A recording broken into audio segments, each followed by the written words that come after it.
Hey, what's up and how's it going, MRBers? I'm so glad that you have took your time to spend with me right here today on the Make Rockin' Bolt Wrestling Review Show. I'm your co-host, Mike McRock Wilson, and right now I'm going to give you my review and the results when the WWE Monday Night Raw last night presented their 2013 Slammy Awards.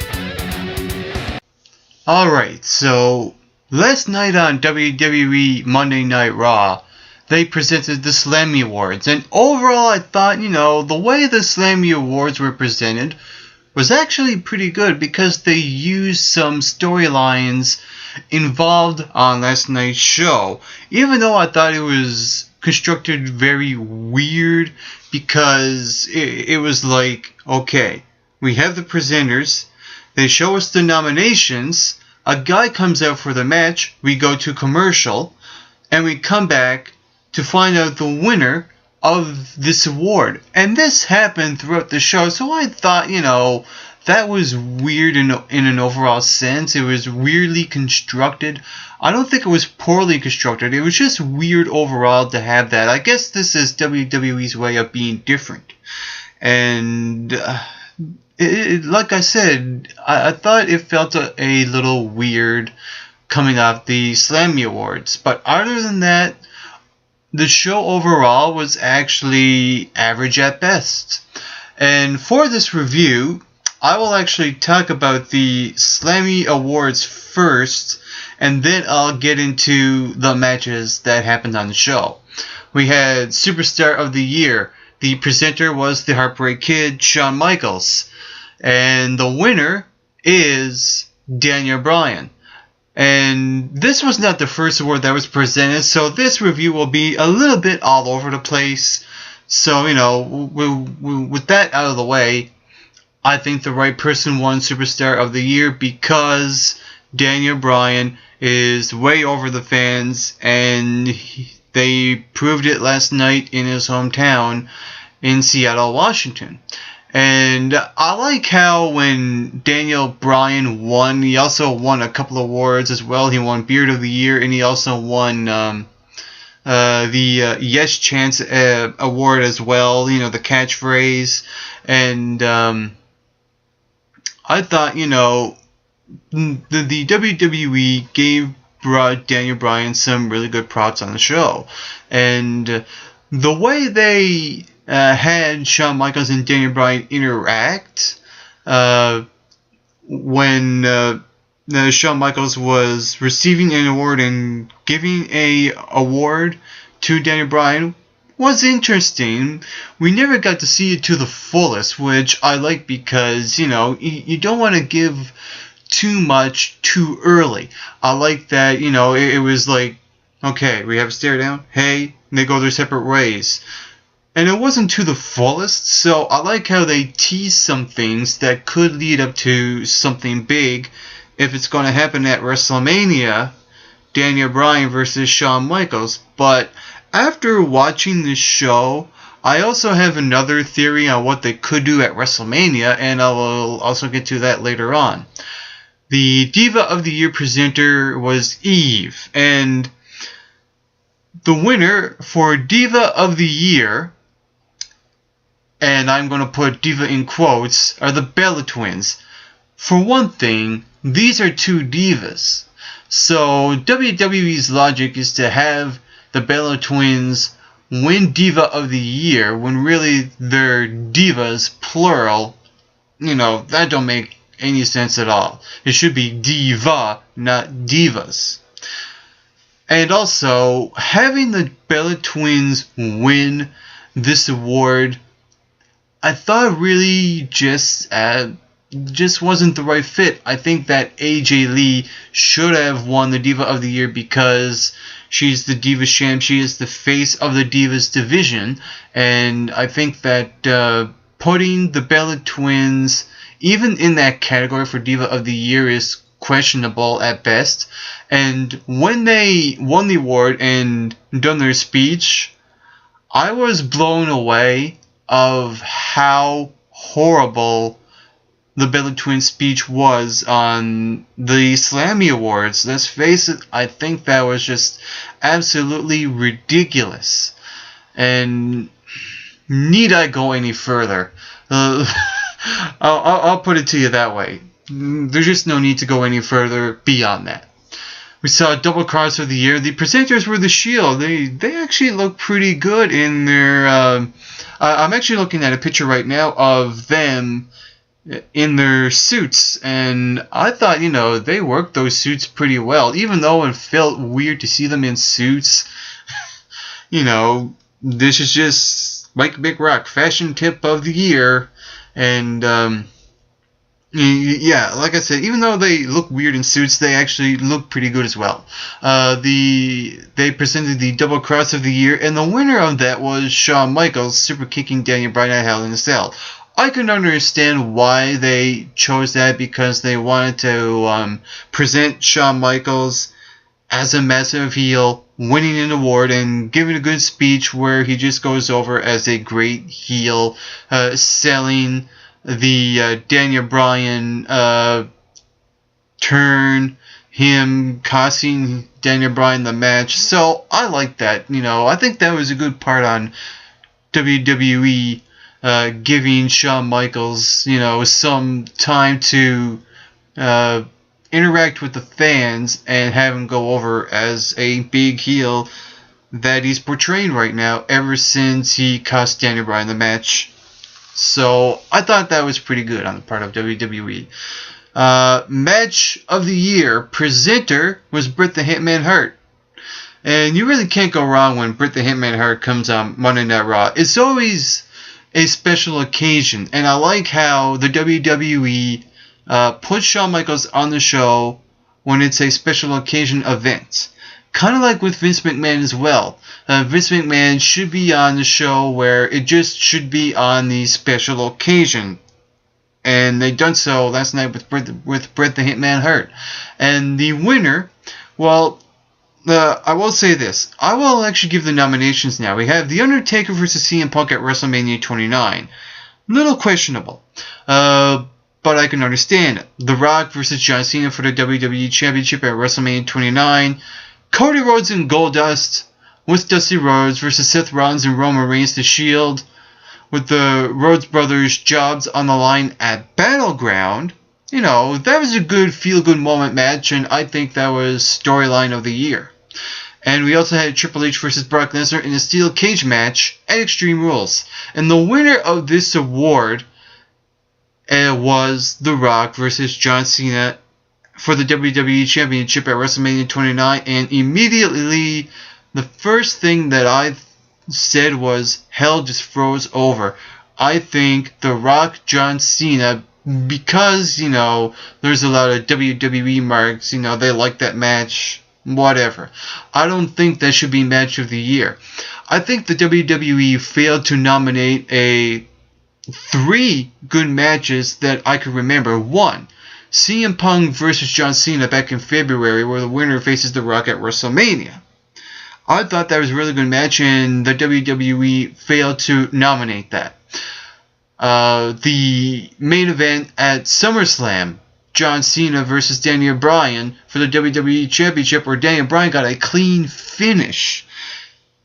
And the match I think that should be match of the year, Brock Lesnar versus CM Punk in that big stipulation, no holds barred, no DQ match at SummerSlam this year. I think that should have been the winner of match of the year and should have been nominated. I would have taken a couple of those matches out. I would have took the winner out of that. I would even take out the Undertaker CM Punk match as well. For that reason, I think the WWE kind of, failed to nominate some really good matches that happened throughout the year. Also, we saw Insult of the Year presenter The Miz. Stephanie McMahon, choose out the Big Show on Monday Night Raw. We had the LOL moment of the year. Presenters and New Age Outlaws were the Rock concert. At Raw's 20th anniversary was the LOL moment of the year. So the Slammy Awards, I thought overall, they're pretty much rigged. They're fixed, and I think that the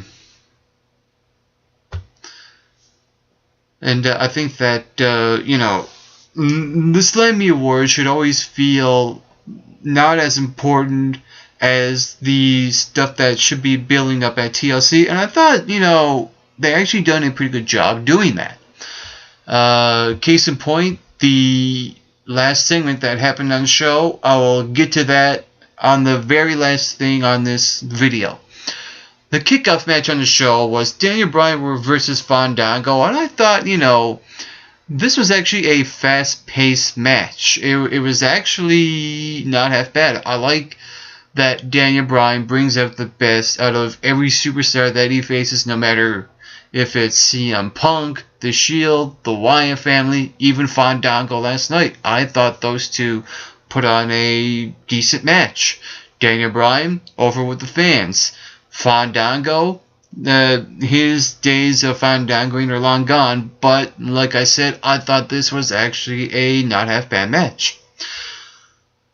And the winner of that match was, of course, Bryan. He has now momentum going into TLC in his match against the Wyatt family. I will do a prediction video later on, and I will give you my take on what could possibly happen in that match. Also, we saw Damien Sandow versus Santino Marella. The winner of that was Damien Sandow. No need to go any further than that. The only thing I wish for the Intercontinental Championship is to build some sort of storyline with the Intercontinental Championship between Damien Sandow and Biggie Langston. Also, we saw Kofi Kingston versus The Miz. I thought that, this match was okay. I thought overall a lot of the matches on the show were pretty rushed because they wanted to get the Slammy Awards in there as well, and they wanted to have time to do the final segment on the show, which was the most important thing.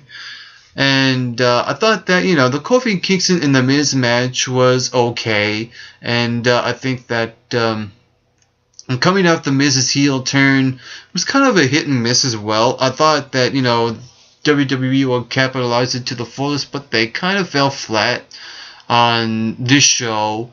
And, I don't know. It almost seemed like this show never really done much anything for me until I saw the final segment. I'm actually just scrolling down on a website, giving you the results right now. Rey Mysterio, The Big Show, Cody Rhodes, and Goldust faced Ryback, Curtis Axel, Jack Swagger, and Antonio Cesaro. And I will say this first. Ryback and Curtis Axel have a name for their team. It is called Rybaxel. I think that's ridiculous, and I like that JBL actually pointed that out. And what happened? The winners were Rey Mysterio, Big Show, Cody Rhodes, and Goldust. Sin Cara faced Alberto Del Rio. It was a so-so match. And I'm surprised that, they're allowing Sin Cara, aka Hunico, you saw the tattoo, actually giving time on the show. Maybe there's a possibility of Rey Mysterio facing Sin Cara at WrestleMania 30. So it has been talked about for quite some time. If they're going to do it, that's fine with me. If not, that's still fine with me. So overall, this whole thing with Sin Cara coming back feels like a 50-50. I like it and I don't like it in the same time. Kind of hard to explain. We also saw Brodus Clay versus Xavier Woods, and here I'm thinking, what in the world just happened? We saw, Brodus Clay giving a powerbomb to Xavier Woods out of nowhere. He hits the big splash for the win. It was pretty much a squash match, and already they kind of, buried Xavier Woods in a way because he just debuted a few weeks ago and now they're not giving a crap about him. And I think that's just a little weird on the part of WWE to have someone debut and then have them lose a few weeks later. I really don't know about that. And having Brodus Clay only now turning heel should have happened a long time ago. No need to go any further. Moving on, CM Punk versus Dean Ambrose. I thought this was the time where the last night's show actually got a little better. It was a hit and miss overall, and this was a hit. I thought that this match was really good, giving Dean Ambrose and CM Punk time in the ring, having a good match, and I like how, the final moments of that match were reminiscent of their match at SmackDown where CM Punk goes for the go to sleep, Dean Ambrose counters, Irish whip, CM Punk has him up again and nails the go to sleep. It just felt like, their SmackDown match that happened on SmackDown last week, even though, they actually got more time on this show on Monday Night Raw. So, overall, I kind of like what they're doing with the Shield as well. They've teased a couple of moments where there's going to be a possible split up, even though few people could argue that it could be too soon for them to split up. I like what they're doing. They're not breaking them up. They're not teasing it too much. Even though there was a couple of moments where I thought, once is enough, but two kind of pushing the envelope a little bit, I thought. But I like the way that they're actually teasing it. What happened, we saw Roman Reigns trying to go back in the ring, Dean Ambrose and Seth Rollins kind of, almost turn on Roman Reigns but then come back. That was a little weird. But overall, I like how, they have been teasing moments, breaking up the Shield, even when they presented the Slammy Award, when Dean Ambrose was doing all the talking, and Roman Reigns cut him off, and then he kind of miscued. It was actually first Roman Reigns was doing all the talking, Dean Ambrose cut him off. He kind of looked at him funny, and then when they presented the winner, Dean Ambrose was talking. He was about to reveal the winner, and then Roman Reigns cut in. So, little teasing moments like that actually work when it comes to, building up a split of a good stable. And I think the WWE is actually doing a good job teasing these moments, not teasing it to the fullest. And I'd like to see what happens at TLC, and I have my own theory on their match, in their handicap match against CM Punk, so we'll see what happens going forth in just only a few days this Sunday at TLC. We also saw the Usos versus Eric Rowan and Luke Harper. It was an okay match. The only thing that I liked was Luke Harper going for the clothesline, and I like how Luke Harper actually covers his opponents after he nails that clothesline. He cuts your head off when he'll give you a clothesline or a big boot, etc., etc. And I notice how in the past while how Luke Harper covers his opponents. I like how he shoves his head to the side and not actually hook his leg. Little things like that out of Luke Harper and the Wyatt family are really interesting to say the least. And it adds to the rugged style of wrestling. So with that being said, I'm actually looking forward to seeing this match between the Wyatt family and Daniel Bryan. A little bit hard to predict, but I also have my theory on that. So we'll see what happens in just a few days at TLC. We also saw Natalya defeat Tamina Snuka. I thought that, again, it was a match that was completely rushed. It was just a way for Natalya to go over, to have momentum going into her Divas Championship match against AJ Lee at TLC. Enough said about that. And the final segment that happened on Monday Night Raw last night was the Ascension Ceremony, where Triple H and Stephanie McMahon presented last night on Raw. And I thought, this segment kind of made up for a lot of the bullshit that happened on the show. With the weird Slammy Awards being given out, the Bella Twins, yeah. So, with that being said, I love how Raw closed off. It was actually really good. And I think that, teasing stuff as well, leaving things open the way that has been done as well, felt like sub-stories, and then we got the main story with, the champion versus champion match. Actually played out really well. What we saw was a couple of good promos from John Cena and Randy Orton, and when Randy Orton got on the microphone, the fans were booing Randy Orton. They were chanting boring, and for a very good reason. This was in Washington, Daniel Bryan's hometown, so they were all pro Daniel Bryan for good reason. And I think that Daniel Bryan going over with the fans, absolutely great. I thought that was really good. And I think, John Cena, when John Cena gets serious, he's actually really good.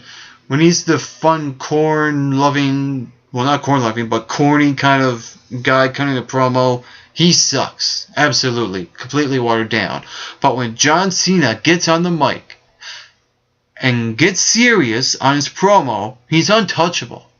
And I've, said this before on past reviews on Raw and SmackDown.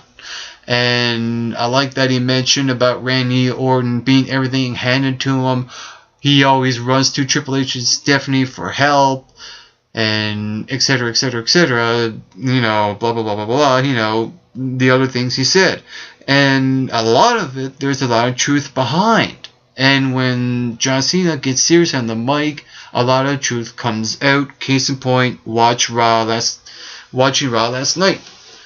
And there was also a part in that promo where he used Daniel Bryan as an example, because he was about to get booed out of the building, John Cena was. So he quickly grabs Daniel Bryan and uses him as an example of a guy, a working guy, trying to, a guy that, is trying to build himself up as a superstar to get a WWE Championship.